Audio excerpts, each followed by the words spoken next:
Hello everybody and welcome back to another video. Today we are talking about Wonder Woman. Finally, a movie with a woman led, oh my god. Okay, first showing I saw, I had conflict of interest between just my brain. My brain was just in complete distress because it happens after every DC movie I've noticed. But it started with Batman v Superman, just not knowing exactly what I thought, just kind of like threw off everything. But oh fuck. But that was Thursday night, and then today, Saturday day, I went and I saw it again, and it totally changed my perspective on the movie. And I'm really glad that I finally went and saw it a second, not finally, but I'm glad that I went and saw it a second time so I could get that clear definition about where it sits on my list of DC films and just like everything about it, because there was a problem with the first showing. Now, of course, I'm a really big movie fan and comics fan, and when there's a comic book movie, usually mainly DC. Every DC movie I've been Thursday night. Batman v Superman, we went 2 or 3 weeks early to like a special fan screening, whatever. But we go early all the time. I go early all the time to all of the fan screenings, and okay. 7 o'clock at night, you're hyped, you're seeing it before, the main public, and you're really excited, right? Now imagine if the only two people talking in the theater throughout the whole movie, okay, not in front of me, not in back of me, nothing. The next seat over, they're just talking throughout the whole movie, just yelling, just not yelling, but just like oh, that's not how that works, and oh, this, and just thinking that they're hilarious, and it's horrible to sit next to, and it really ruined my experience, and I hated it because I really wanted to enjoy the movie, but I couldn't because of these people that were just talking, and I can't focus on the movie, and I just focus about how much I just want to punch these people in the throat, and just they're old, so they would go down easy. But anyway, it's just I hate that they just did that, and it's like now a goal of mine to open a theater for like specialty like sayings, whatever, of like be quiet or you're being kicked out. But anyway, that's why I was kind of like really mad at the movie. Like when I first got out of the movie theater, I was just like kind of just like down about it and just mad because like if you're like, oh, it wasn't that bad, it was really bad. They were next seat, it was a husband and wife, probably 60. I could have kicked them in their knees, they would have gone down easy. But like it really did not do anything good for the movie. But I saw the movie, it wasn't horrible, which is like, oh, like DC is like, wow, that was so fun, because last movie we saw by DC and Warner Brothers was Suicide Squad. That didn't leave a great taste in anybody's mouth, fans alike. But this one is just like blowing away everybody, critics, fans, everybody, women, men. And it's just like, wow, this is what everybody needed. Now, I'm just going to get the kind of what I thought was not that good about it out of the way first. There's only like one thing that I just didn't understand about the movie. Maybe you guys can explain it. Maybe you guys can just, I don't know, it might just be just fresh in my mind and I haven't been able to like saturate it and think about it that much. But anyway, one of the biggest problems I've had, the only problem was the villain situation. I've always been a villain kind of person. I've always liked the villain, like Kylo Ren or the Joker. I'm sure Bane, like everybody is like that, everybody roots for the villain if they're kind of on the cool side, like Ultron, nobody gives a shit about Ultron. And just like people that like villains that are done good are so much fun to watch. Now, when in the beginning, the villain was Ares. It wasn't anybody. It was Ares. That was the villain. That was who was corrupting people to Diana, and that was like the main threat to her. And that was supposed to be the main villain. He was the main villain. Anyway, it was suggested that it was Ludendorff that was Ares, and then it turns out, okay, fuck, oh, spoilers, shit, okay, spoilers, and then Sir Patrick, okay, he was Ares in the end. So it didn't have that much of a looming threat from a villain. And like what I like about like the superhero movies and everything is like the build up between the villain and the hero, and then the in battle scene, just going at it, just standard shit. And this was kind of different from that. I don't know if I didn't like it because it was different, or I just didn't like it because I just didn't like it. But the villain wasn't looming. He wasn't even at the end. It was like, oh, it was a plot twist. But I was like, I'd rather had seen a really cool villain lead up than a plot twist. But, I wouldn't trade it. I wouldn't trade it out because I really liked how it played. I really liked how it all fell together and all fell into place and everything just happened in the right way. And even if Like, that was my problem. The only problem I had was with, like, Act 3. Like, the first 2 acts were just awesome. They were really good. We had the threat of Ares in our mind. We just never seen him, but we thought it was Ludendorff, so it kind of gave us that fulfillment of, like, that's the villain, and that's who Steve and Diana and the whole crew have to go after. That's who they have to get to make the movie, you know, complete. So we were like, you know, we were figuring it out without figuring it out and whatever, but you know what I mean. So again, more spoilers. This is going to be a spoiler review because everybody's seen it. Anybody that's watching this has seen it. Don't lie to yourself, you've seen it. And you probably have seen it a second time like me if you're a big enough nerd. Anyway, Diana and Steve, let's talk about this because it's probably the best relationship in any DC movie. Superman and Lois Lane, like, I don't know, because I've never seen Superman and Lois Lane, like, happy like that shit, because, like, in Man of Steel, they were first meeting, and they were just together, and, you know, it was like they hadn't even started dating. Batman v Superman was the last time that we saw them, and we all had to deal with the fact that Superman was on trial, and Superman was going through a lot of shit, so he was never happy with Lois, and then he obviously died, so he never got that chance. But seeing Wonder Woman so happy, and seeing her with Steve, who wasn't a complete and total, like, mess up, he was actually a good person, and it was so, like, it must have been so tricky for the director and the people and the writers and the producers, whatever, to get they wanted a love interest, obviously. They wanted it to be Steve Trevor, but they didn't want it to take away from the awesomeness that is Diana. They didn't want to, like, make Steve, like, a target of people saying, oh, the Steve saved the person in this part when Wonder Woman obviously couldn't, and it would have been a whole big deal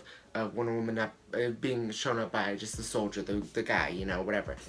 And I just choked, but it's just, like, passionate. But anyway, Steve and Diana were done perfectly. I totally wish I would have got them more time. I wanted more time with them so much, and I really just wanted to maybe more time. I don't know how they could have dragged out the story maybe longer, but, like, I really liked how they put him back in World War II instead of him being an Argus agent like the comics sometimes. And you know, like, his death was, obviously everybody knew he was gonna die. The poster was, like, him as a ghost, kind of gave it away. But, I kind of wish that we had some more time, just for the extra that we needed. But it seemed to stick with Wonder Woman Diana just really, like, hard. It hit her hard. And maybe if they would have been alive a couple more weeks and they would have actually been together just a little bit more, it might have been more hard hitting, but it also might have been, like, even more tough for her to deal with now because of how new the relationship was and how much, and, like, he was the first man she's ever seen, and she just, like, loved everything about him because he was just awesome, and he wasn't a total, like, ass, and, like, he was a guy, so she was, like, obviously, like, I don't know, like, who wouldn't be? I mean, Steve Trevor, and like, that's, you know, that was, like, a great part. Like, everything with Steve Trevor and Diana was just, like, perfect. But also something I kind of wanted to touch on was some people were kind of having trouble with the sex talk of, like, you know, him in the bathtub and then them in the boat, and it was kind of just, like, all they talked about for, like, the first time they were just both together. But it was, okay, like, I don't understand, like, what else would you talk about? Like, it's, like, the obvious thing in the room, it's the elephant in the room, I guess you could say, of her walking in on him naked. Like, it's, like, what else are you going to talk about? You're going to talk about, like, herbs or something, like, from different, like, from your island and the man's world? No, of course you're going to talk about, you know, sex and everything, and it's just, like, I think people were kind of just wanting something to hate on, but I think that was, like, true to what would actually happen. It was like a guy just washed up on the shore on an all-woman island, and then they saw him naked. Like, bitch, what the fuck? What the fuck do you think is gonna happen? And that kind of plays into the whole humor and how I think it was placed well, but it was so placed well with the war because this movie obviously is set, you know, one of the worst wars ever, the World War I, and like, it captured that so well, especially in the scene leading up to No Man's Land, where the horses were being whipped in the mud, which was horrible. I cried. And, you know, the people were all, you know, just, like, all, like, you know, getting their limbs cut off and everything. And I was like, wow, that was really good, because, like, that's what it was really like, you know. But I'm sure it's even worse in most parts. But, like, that was just a little glimpse into it, and she was seeing that for the first time, and it was really nice. Not nice, I mean, obviously, it was really good of Patty Jenkins to put that in there, and the writers to, like, come up with something that didn't just, like, take away just like from her, you know, morality and humanity, because I'm sure there are things that she could have saw in that war that would have taken away everything that she believed in, just because of how horrible they are. And like they put it in there just to give her just spirit and just that want to save everybody, which is like why like Wonder Woman is so awesome, because she wants to save everybody. And that's what gave it to her, was the war. And I think that the humor and the war and the drama, everything balanced out like perfectly. And it was so weird, because like when she was trying on the dresses in the trailer, I was like, oh, is this movie gonna try to be funny bitch? But it wasn't. It was actually humor done right in some parts, and then the drama and, you know, the horrors of the war and the in some part, in other parts, and it just did that perfectly. Now let's talk about Themyscira. It was like Clark Kent's Man of Steel's Krypton, if he grew up on Krypton. But it was like, you know, that 20-30 minutes like of just like pure background, and oh my god, it was so good. The Themyscira part was done so well. It was because it was done so well that I liked it. If it wasn't done well, it would have just been totally shit. But like, it was done. The Amazons were awesome. They fought beautifully, and they just did everything. The set directors and the set designers. Is there such thing as a set director? But the set designers and just everybody just did a perfect job with capturing Themyscira and what it would actually be like. And I mean, damn, that shit was hella. It was so cool. It was seeing her as a kid, and you know, just the foreshadowing of that's not you, Diana. You're not gonna wield it. And it was just like, obviously, Diana no, Diana yes, and just like her becoming a teenager, and then you know, Claire Underwood was in it, and that just made it 10 times better. And then just her training as Wonder Woman, as you know, Gal was playing the part now on Themyscira. That's like a great part when she was actually fighting and she was kicking all the Amazons' ass, and like she almost killed Claire. That was really cool. So I can't give enough praise to the Amazon part, the Themyscira part. That was done amazing. Well, see, I can't review shit, man. Like, I'm just like, I love this and I love that. Like, what the fuck is wrong with me? Like, I'm like, okay, what do I put in the beginning to say that I didn't like it, so there's more conflict in the end of the video when I talk about what I did like?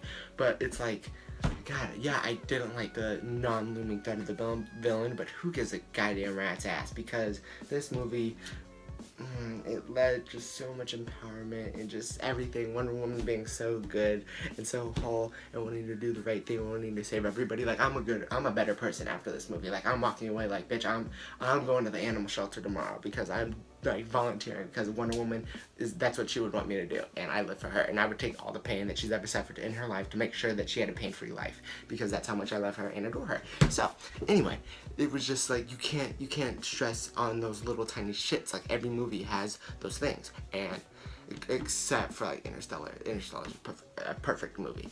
Anyway, back to Wonder Woman.